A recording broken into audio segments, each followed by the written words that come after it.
Red Station, les infos, Simon Soudin. Bonjour à tous, dans l'actualité, Emmanuel Macron va recevoir Elisabeth Borne ce midi à l'Elysée. Au cours de leur entretien, la première ministre présentera la feuille de route des consultations qu'elle envisage de mener. Le chef de l'État et Elisabeth Borne accueilleront ensuite trois chefs de la majorité, Stéphane Séjourné, François Bayrou et Édouard Philippe. Les patrons des groupes parlementaires et des membres du gouvernement seront également autour de la table. La première ministre devra tenter d'élargir la majorité présidentielle. La contestation contre la réforme des retraites continue d'avoir un impact conséquent sur les transports en commun.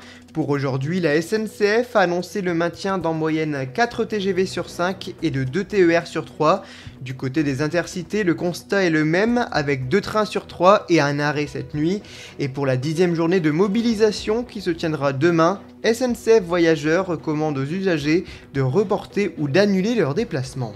Avant d'être dans les cortèges prévus demain partout en France, les membres de la CGT se retrouvent pour un 53e congrès qui s'ouvre aujourd'hui dans l'agglomération de Clermont-Ferrand.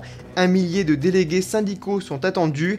Ils ont jusqu'à vendredi pour élire un successeur à Philippe Martinez. Plusieurs candidats sont intéressés pour le remplacer. Pour la première fois, ce sera une femme qui sera élue. Elles sont deux favorites, Marie Buisson et Céline Verzelletti. Dans le reste de l'actualité concernant les réseaux sociaux, 150 créateurs de contenu ont lancé un appel aux députés. Parmi eux Squeezie, Seb Lafrite ou encore Natou.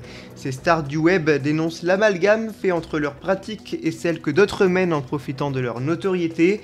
Et cela fait suite également aux annonces faites vendredi par le ministre de l'économie Bruno Le Maire qui souhaite interdire certaines publicités comme celle pour la chirurgie esthétique. Il veut également réglementer l'usage des filtres. Un projet de loi dans le but de définir de nouvelles règles doit être étudié dès demain à l'Assemblée nationale. La fin du ticket de caisse va être décalée. Initialement, les impressions devaient s'arrêter à partir de samedi. L'entrée en vigueur de la règle n'aura pas lieu avant l'été. Le ministre de l'économie explique ce changement de programme par l'inflation. Les Français souhaitent toujours vérifier l'exactitude du montant de leurs courses. Le cabinet de la ministre déléguée au commerce, Olivia Grégoire, considère que le moment n'est pas le bon pour que la mesure soit appliquée. Et on termine avec un mot de sport. Hier, la France affrontait l'Italie dans le cadre du tournoi des 6 nations féminins. Ce sont les Bleus qui ont remporté la victoire 22-12 avec 3 essais à la clé. Au classement, la France se retrouve en 3e position derrière le Pays de Galles et l'Angleterre. Voilà pour l'actualité, bonne journée à tous, à bientôt.